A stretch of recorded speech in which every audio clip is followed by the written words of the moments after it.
Amen. Salamat po sa Panginoon at medyo may nararamdaman po.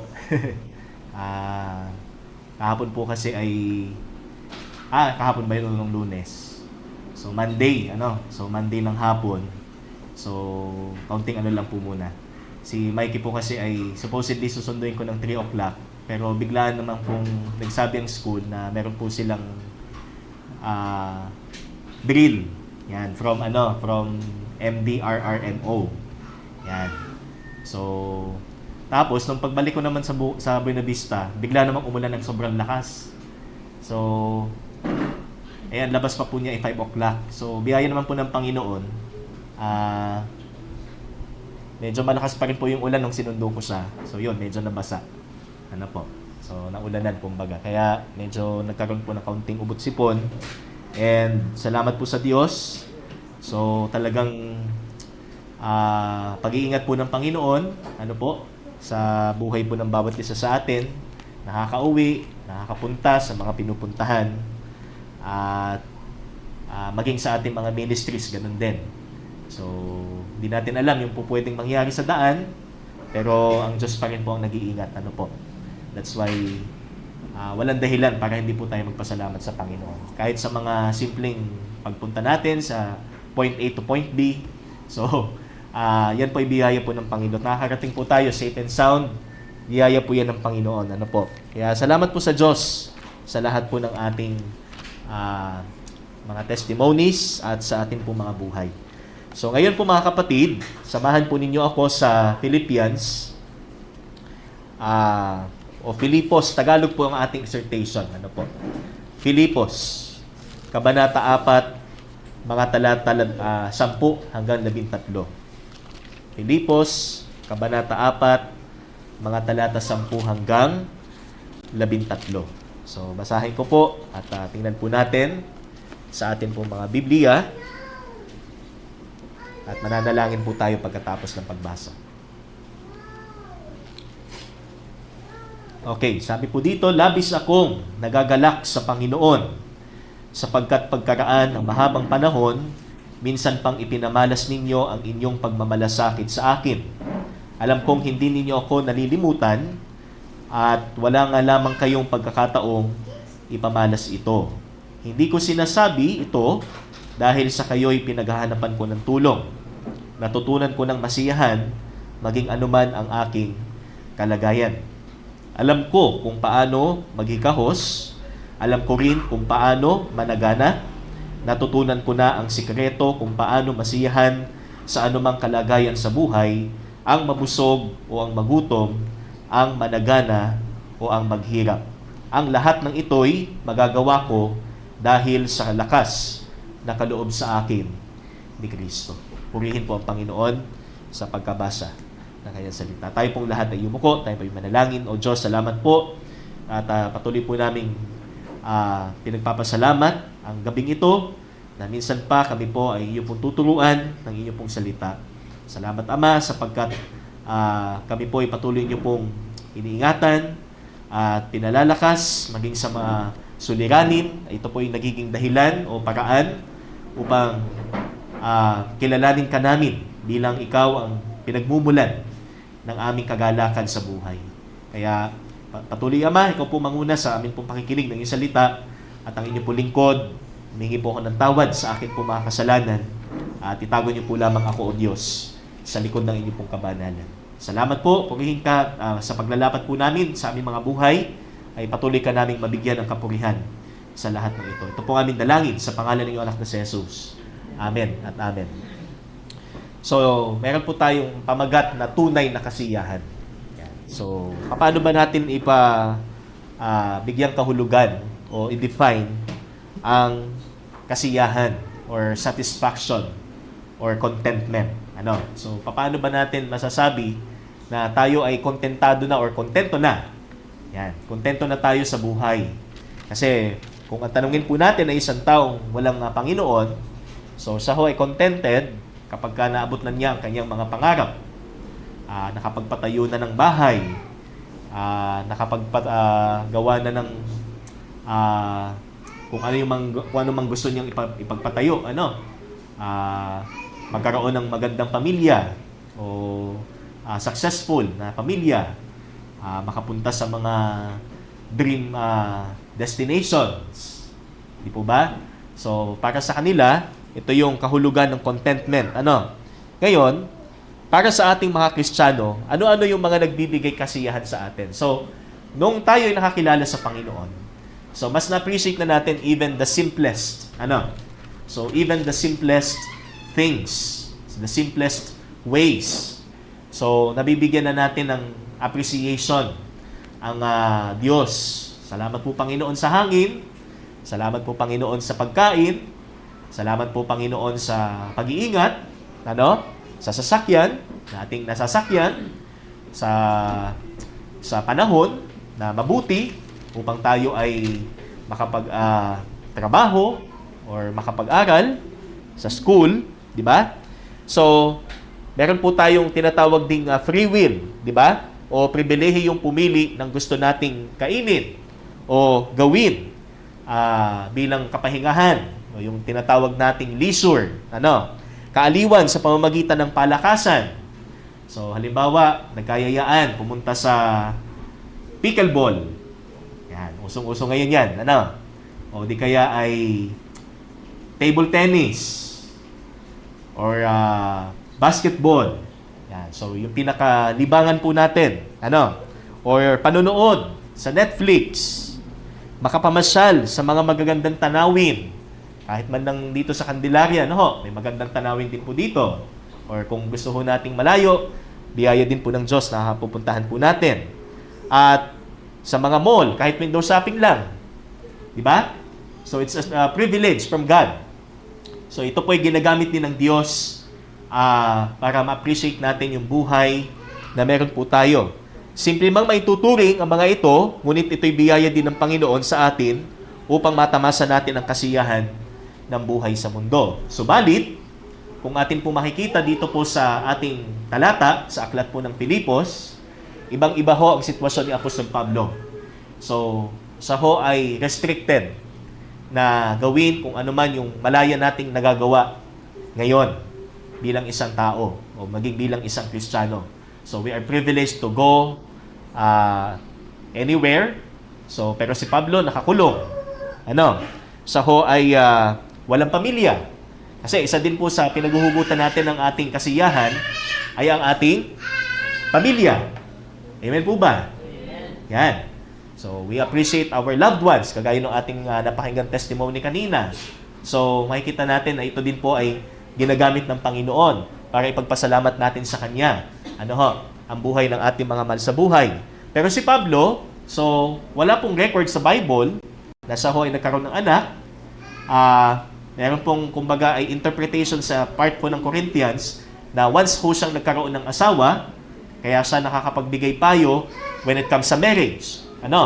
Pero, other than that, wala po tayong mababasang record po sa buhay po ni Apostle Paul kung siya ho ay nagkaroon ng family. That's why, ang sabi po dyan is, he was, kumbaga, left behind, sa part ng pagkakaroon ng pamilya. At left behind din po sa kalayang gawin niya yung gusto niya, kagaya ng ating ginagawa, dahil siya nga po ay nakapiit sa kanyang pananampalataya, sa kanyang pangangaral. At, sabi dito, wala din siyang anumang kagamitan na hawak. Habang siya ay nakakulong. Samantalang tayo, okay lang na nasa kwarto maghapon, may hawak na cellphone. Masaya pa rin tayo kahit nakakulong maghapon. Di ba? Samantalang si Pablo, wala siyang kahit anong hawak, pero may kasiyahan siya. So, notice the difference. Yung sitwasyon po ni Pablo sa sitwasyon po natin, and to compare kung yung kasiyahan ba natin ngayon ay kagaya din ng kasiyahang itinuturo dito ni Apostol Pablo.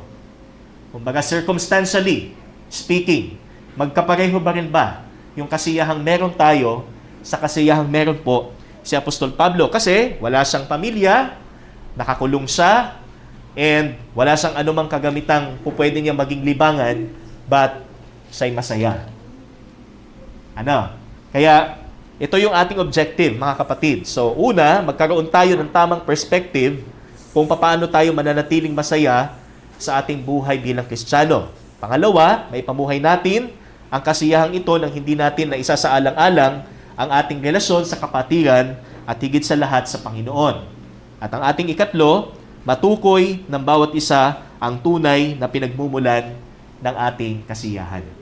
Yan. So ito yung ating tatlong objective. Ano po?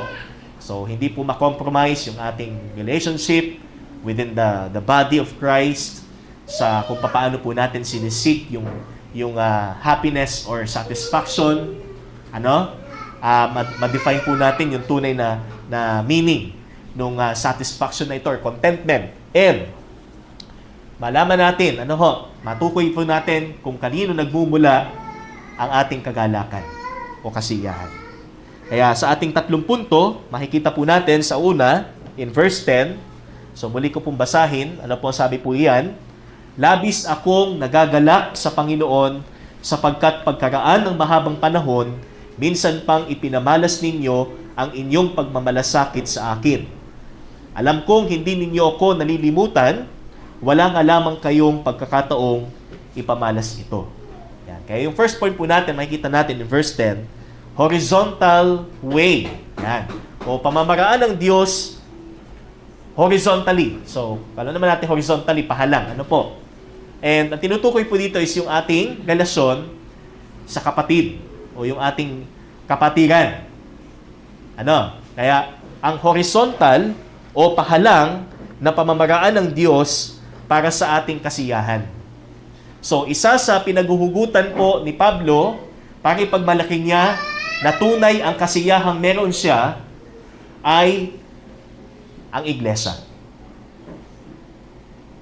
Okay? Meron akong kapatid na tumutulong sa akin.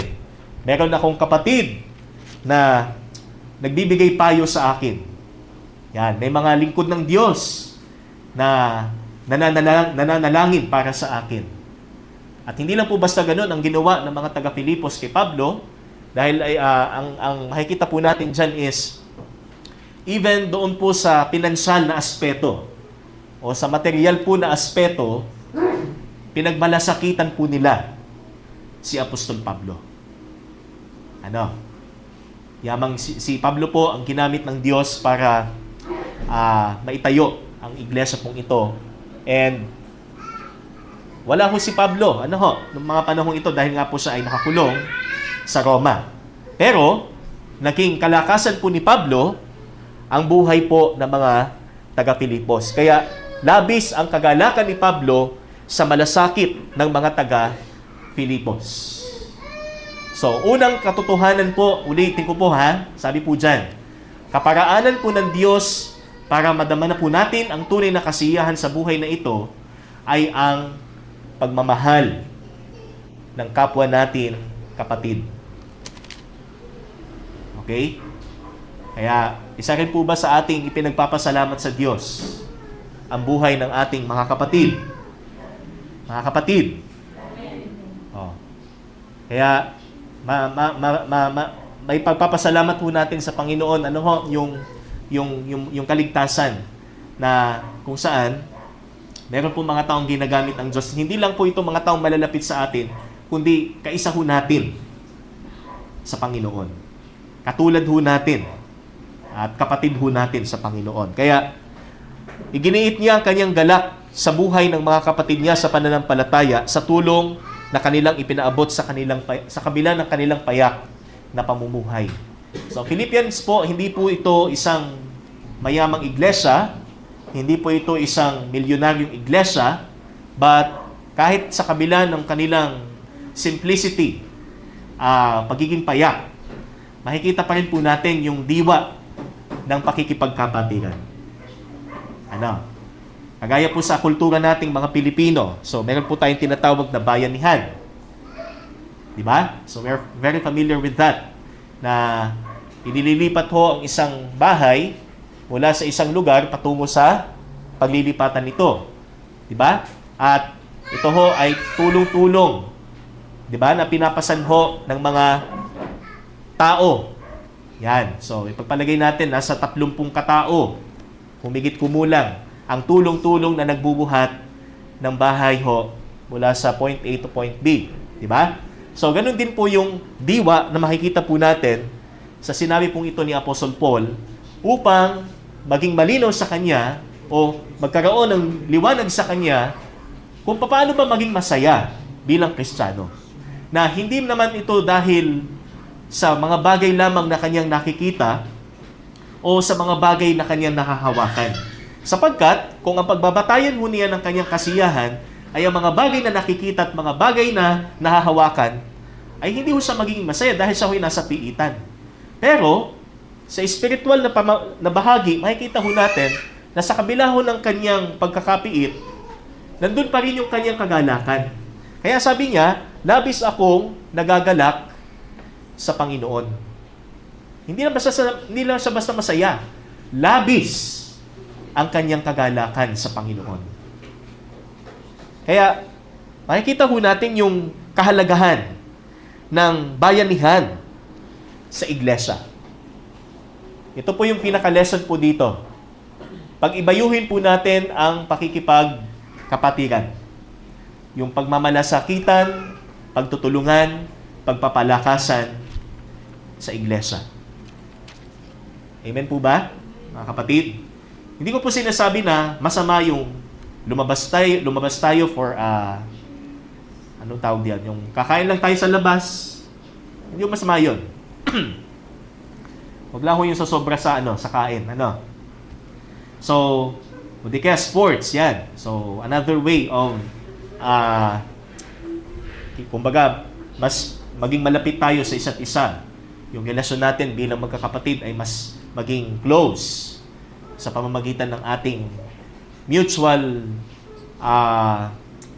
kumbaga yung hilig. Yung pagkakahalin tulad natin sa gusto natin when it comes sa sports o sa pagkain, for example. Di ba? Kaya nakapagpapalakas at nagbibigay kagalakan ang bayanihan sa katawan ni Kristo. Okay? Kaya po ang isa hong makikita po natin dyan na as a church, kailangan po nating maipadama sa isa't isa kung paano maging isang tunay na kapatid. Ang tunay na malasakit at pag-ibig, kagaya ng pag-ibig ni Kristo. Kaya sabi po sa Galatia, Kabanata 6, talata 2, magtulungan kayo sa pagbuhat. Yan. Parang yung example po natin, di ba? Bayanihan. Magtulungan kayo sa pagbuhat ng pasanin ng bawat isa at sa gayong paraan ay matutupad ninyo ang kautusan ni Kristo. So you fulfill the law of Christ if you do bayanihan, yan, in the church. Tulong-tulong tayo sa pagpasan. Hindi ho yung may isang nakalambitin na mas nagpapabigat doon sa pasanin. Kundi tayo ho ay tagapasan ng kabigatan. Kasi si Pablo, meron ho siyang burden. At that time, sa pagkakataong yon, si Pablo naman po ang may kabigatan. Kaya ang iglesia ng Filipos ang pumasan sa kanyang kabigatan. Para gumaan ang bigat kay Apostle Paul. And ginagamit ng Diyos ang iglesia para manumbalik ang ating kasiyahan. Kapag tayo po ay nasa panahon ng krisis, ng pananampalataya, natutuksong lumayo sa Panginoon o may hinanakit sa ating kalagayan, narito ang kapatiran o ang iglesia upang hikayatin tayong magbalik loob at magpatuloy sa ating buhay, pananampalataya. Kaya ipagpasalamat natin sa Panginoon, ang iglesia, kung saan po tayo nabibilang. Hindi po tayo nag-iisa. Hindi po tayo solo Christian. Wala hong solong Kristiyano, lalo kung mag-isa. Kailangan po natin ang isa't isa. May malakas na magpapalakas na nanghihina, yun namang nanghihina, lalakas, manghihina naman yung kabila, so siya naman po ang magpapalakas. So ganun po ang idea po na makikita po natin. Kaya sabi po sa unang Tesalonica 5:11, Palakasin ninyo ang loob ng isa't isa at magtulungan kayo tulad ng ginagawa ninyo ngayon. So, encourage one another. Okay? Mahalaga po yun, yung salitang alelon. Ano ha? So, in Greek, ang ibig sabihin po is one another. Ano? Encourage one another, forgiving one another, love one another. Yan. Yun po yung ating makikita dito po sa ating unang punto. Kaya, this is the horizontal way, horizontal means of God to testify contentment. Para mapatotoo po natin yung tunay na kakontentuhan at kasiyahan. Okay? Kaya magbayanihan po ang bawat Kristiyano para sa katatagan at kasiyahan ng isa't isa. Amen po ba mga kapatid? Amen. Okay. Ikalawa po nating katotohanan. Dito po sa 11 and 12, tuloy ko po ang pagbasa. Sabi po dito, hindi ko sinasabi ito dahil sa kayo'y pinaghahanapan ko ng tulong, natutunan ko ng masiyahan, maging anuman ang aking kalagayan. Alam ko kung paano maghikahos, alam ko rin kung paano managana, natutunan ko na ang sikreto kung paano masiyahan sa anumang kalagayan sa buhay, ang mabusog o ang magutom, ang managana o ang maghirap. So, we know this part, ano po? I learned how to be abased and I learned how to be abound. Di po ba? So, to suffer in need and to be filled. Sabi nga, busog. So, na-experience po lahat ni Apostle Paul. Kaya, hindi po sinasabi dito ni Apostle Paul na ang kanyang motibo dito ay upang paringgan ang mga taga-Filipos nung panahong hindi po sila nabigyan ng chance na maipakita yung kanilang malasakit kay Pablo nung panahong siya'y nangangailangan. Yan po yung isang kailangan din pong kumbaga maitama sa atin. Na kapag halimbawa meron tayong nakikitang pagkukulang sa part ng ating kapatid o sa part ng church. So, as a part of the body of Christ, hindi ho tayo dapat nagpaparinig or ang tawag po natin dito is nagpapatutsada. Yan. Kasi yung pong pagpaparinig at pagpapatutsada ho ay isang uri ng tinatawag po nating paninirang puri. Kaya yung pangalawa po natin is ang internal o panloob na katotohanan sa puso ng Kristiyanong masaya o ng isang Kristiyanong masaya. At ang una nga po dito, siya ay may malinis na intensyon. Kaya sabi ni Apostle Paul, hindi ko sinasabi ito dahil sa kayo'y pinaghahanapan ko ng tulong. Hindi po ibig sabihin ni Apostle Paul, pinaparinggan niya yung mga taga-Filipos, hoy, tulungan niyo naman ako. Instead, siya ho ay masaya. Masaya siya sa mga taga-Filipos. Di ba? Kasi wala naman pong perfect na church eh. Wala ho talaga perfect na church. So, lahat po tayo, kagaya ng ating nakikinig, So, meron po tayong mga tinatawag na blind side. So, meron po talaga tayong time na namimiss po natin yung opportunity na maabot po natin ang isa't isa. Pero, narito po ang Biblia upang patuloy tayong paalalahanan na sa abot po ng ating makakaya sa biyaya po ng Panginoon, ay magawa po natin ang dapat. That's why, what is the internal truth or ang internal o panloob na katotohanan sa puso ng isang Kristiyanong masaya? So, siya ay may malinis na intensyon. So, hindi niya pinaghahanapan ng tulong ang mga taga-Filipos. At dahil po dito, ang mga Kristiyano ho ay hindi dapat nagpapatutsada o nagpaparinig sa kakulangan ng isa't isa. Okay? Ang mas masaklap pa yung nangunguna ho ang nagpaparinig. Tapos ang tinutukoy ay isang tao lang. Tama? So, siyempre, magiging kasiraan yun ng tao. Magkakaroon ng idea yung congregation kung sino yung tinutukoy nung nangunguna.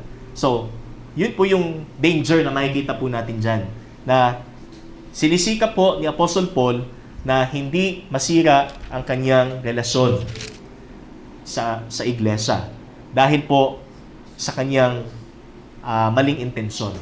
Kaya sinasabi niya, malinis ang kanyang intensyon. Ang hangad niya, magpasalamat sa Diyos at maging kalakasan siya sa mga taga-Filipos. Sabi nga po ng Ephesians 4:29, wag gamitin natin ang ating labi, ang ating bibig para sa ikatitibay, for edification, at hindi para sa ikasisira ng ating relasyon. At ang masayang Kristiyano ay panatag anuman ang kanyang kalagayan. Kaya sabi niya, alam ko kung paano maghikahos, alam ko kung paano managana, alam ko, sabi dito, natutunan ko na ang sikreto kung paano masiyahan. So, the secret, okay? How to be contented. Paano ba maging masaya sa buhay? Paano ba maging panatag sa kabila ng mga problema? Nalaman niya, natutunan niya ang sikreto. At ito po yung sinabi sa verse 13. Ano po ang sabi niya? Ang lahat ng ito'y magagawa ko dahil sa lakas na kaloob sa akin ni Kristo. Okay? Kaya, hangad po ba natin ang kasiyahan ng bawat isa, mga kapatid? Huwag sanang magsarili lang tayo sa kasiyahan natin. Wala tayong pakialam sa kalungkutan ng ating kapatid. Kundi hangad po natin ang kasiyahan ng lahat. Kaya as a church, abutin po natin ang isa't isa, kagaya po ng ginawa ni Apostol Pablo. Okay? At huwag tayong maging kasiraan. Sa anumang pamamaraan. Tayo ay magalak para sa kagalakan ng bawat isa. At sa pangatlo po nating katotohanan, sinasabi po dito, ay ang vertikal na pinagmumulan ng tunay na kasiyahan. So, from above, papunta ho kay Apostle Paul, at ito po ay ang ating Panginoong Hesus. Si Kristo ang kalakasan at kagalakan ng isang Kristiyanong tunay na masaya. So, hindi naman po natin sinasabi na hindi galing kay Kristo yung kagalakan natin para mamasyal. Hindi naman sinasabi, huwag lang tayong mamasyal. Hindi ganon.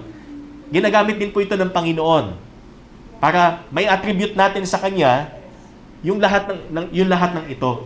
Yung lahat ng tinatamasa natin, even sa ating pisikal at material, sabi nga, nakikinabang po tayo, ito ho ay galing pa rin sa Panginoon. Okay? Kaya sabi ni Paul, magagawa ko ang lahat ng ito dahil sa lakas na kaloob sa akin ni Kristo. Okay? So, masaya o malungkot, kasaganaan man o kahirapan, kalusugan man o karamdaman, ang kalakasan pa rin niya ay galing kay Kristo. So, ito po yung sigurado kay Paul. Okay? Kaya sabi niya, dahil sa lakas na kaloob sa akin ni Kristo. Kung wala si Kristo, hindi lang walang lakas at kasiyahan ng isang Kristiyano. Walang Kristiyano. Hindi ba? Ito isang malaking kawalan. At ganap na kawalan para sa atin. Kung wala si Kristo, hindi lang lakas at kasiyahan ang wala tayo. Wala tayo. Christ is everything. Siya ang lahat para sa atin. Kaya paano tayo pag wala si Kristo? Paano natin naharapin ang bukas, ang susunod na linggo o taon, kung hindi si Kristo ang kinikilala natin bilang pinagmumulan ng ating lakas at kasiyahan? Hindi ba? Ano ho bang nakakapagpalungkot sa atin? Ano ho ba nakakapagpawala ng ating kagalakan sa Panginoon? Kasalanan. Yung ating pagiging hindi tapat sa Panginoon. Yung ating katigasan ng ulo na sumunod sa Panginoon. Di ba? Yan ang nakapagpapawala ng kagalakan sa Panginoon. Kaya, ang ginagamit ng Diyos ay mga bagay na masakit upang mas higit nating makita na walang ibang pupuno nito kundi siya lamang. Walang makakapag-resolve. Ang resolution o ang solusyon ay sa Kanya lamang. Hindi ho tayo. Hindi ho tayo makaka-resolve niyan. Okay? Kaya sabi niya, magagawa ko ang lahat ng ito dahil sa lakas na kaloob sa akin. Hindi ko sariling lakas. Kasi marami yung kumukote nito eh. Pero ang kanilang konteksto ay hindi tungkol sa sufferings.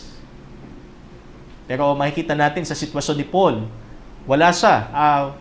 Less privileged siya as compared po sa ibang Kristiyano. Pero, ang kagalakan niya ay higit pa doon sa mga privileged na gawin ang lahat para sa Panginoon. Kaya, makikita natin, yung salitang magagawa ko, I can do, so that's from iskuo, ibig sabihin po is to be robust, or to be able, na nangangahulugan po ng resilience or flexibility. So, ano ba ibig sabihin ng flexibility or resilience? Kagaya ho ng isang lastiko. Yan. So, if there's tension, so, nababanat po siya. Pero hindi ho siya napupunit. Okay? Bumabalik pa rin ho siya sa pagiging lastiko. Kumbaga, siya ho ay nag-a-adjust kung merong tension o wala. So, ganun po yung idea noong tinatawag nating I can do all things. Hindi yung sinabi ni Paul na nawawala ang kanyang lakas kung siya'y nasa Panginoon. It's just that ginagamit ng Diyos ang kanyang sitwasyon, ang kanyang paghihirap, para makita niya yung kalakasan na ito'y sa Panginoon lamang magmumula. Just like 2 Corinthians chapter 12. Di po ba? Ano po sabi doon? My grace is sufficient for you. Sapat ang aking biyaya sa iyo sa panahon na ikaw ay mahina. Amen po ba? Amen. Kaya, makikita natin, na talagang wala ho tayong pagtataguan.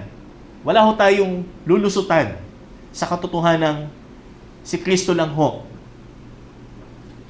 Kay Kristo lang ho ang ating kasiyahan. Si Kristo lang ho ang pinagmumulan ng ating contentment at wala ng iba. Hindi ho anumang bagay na masaya or pupwedeng appealing sa atin ang magdi-define para tayo maging contented sa buhay. Kundi si Kristo lamang. Okay? Kaya sa Tagalog, nababanat ang kalooban sa panahon ng krisis o tensyon. Pero hindi ho ito nawawala kung tayo nasa Panginoon. Kaya bilang application po natin, si Kristo ang ating kasiyahan at kalakasan sa buhay, magalak tayo dahil tayo ay nasa Panginoon. Amen. Yan ang pinakamasayang katotohanan dito. Nasa Panginoon ka. Walang dahilan para malungkot ka for how long? Gaano man katagal mong gustong maging malungkot, walang dahilan at walang kabuluhan. Ang kalungkutan yan kung ikaw ay nasa Panginoon. Sa halip, tayo ho'y magsaya dahil ikaw ay sa Panginoon. Okay? Kung meron kang maraming dahilan para malungkot ka o sabihin man nating maging mahirap ang buhay, higit na maraming dahilan ang Diyos para tayo maging masaya.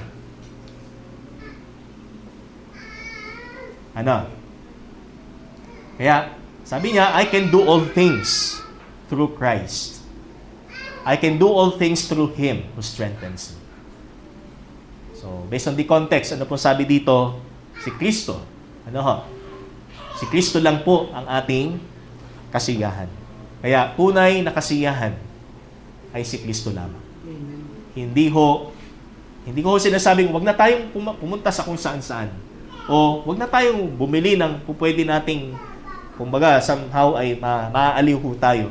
But see to it na kahit sa mga bagay na ito, nakikilala pa rin po natin si Kristo. Na-appreciate pa rin po natin si Kristo sa mga bagay na ito. And nag-glorify pa rin po natin si Kristo habang ginagamit po natin ang mga ito. Okay? Kung pupunta tayo sa lugar, pupunta natin, appreciate natin yung tanawin. Salamat sa Panginoon at pinagkalooban niyo po kami ng magandang tanawin ito. Kung meron man tayong makabagong kagamitan na nabili, salamat sa Panginoon kasi kung hindi dahil sa Kanya, hindi ako makakapag-ipon. Kung hindi dahil sa Panginoon, hindi ako makakabili ng kagamitang ito. Okay? Kahit sa pamamaraan pong yan, may pakita ho natin na si Kristo ho ang ating contentment. Siya ho ang kukontentuhan ho natin at tunay na kasiyahan. Kaya sa bawat panahon at pagkakataon, si Kristo ang ating tunay na kasiyahan. Tayo po'y manalangin. Salamat po, Panginoon, sa iyong salita. Ikaw ang aming kagalakan at magpasawalang hanggang kagalakan sa buhay ng bawat isa. Sa iyo po ang kapurihan sa pangalan ng iyong anak na si Jesus. Amen at amen. Sa Diyos po ang kapurihan.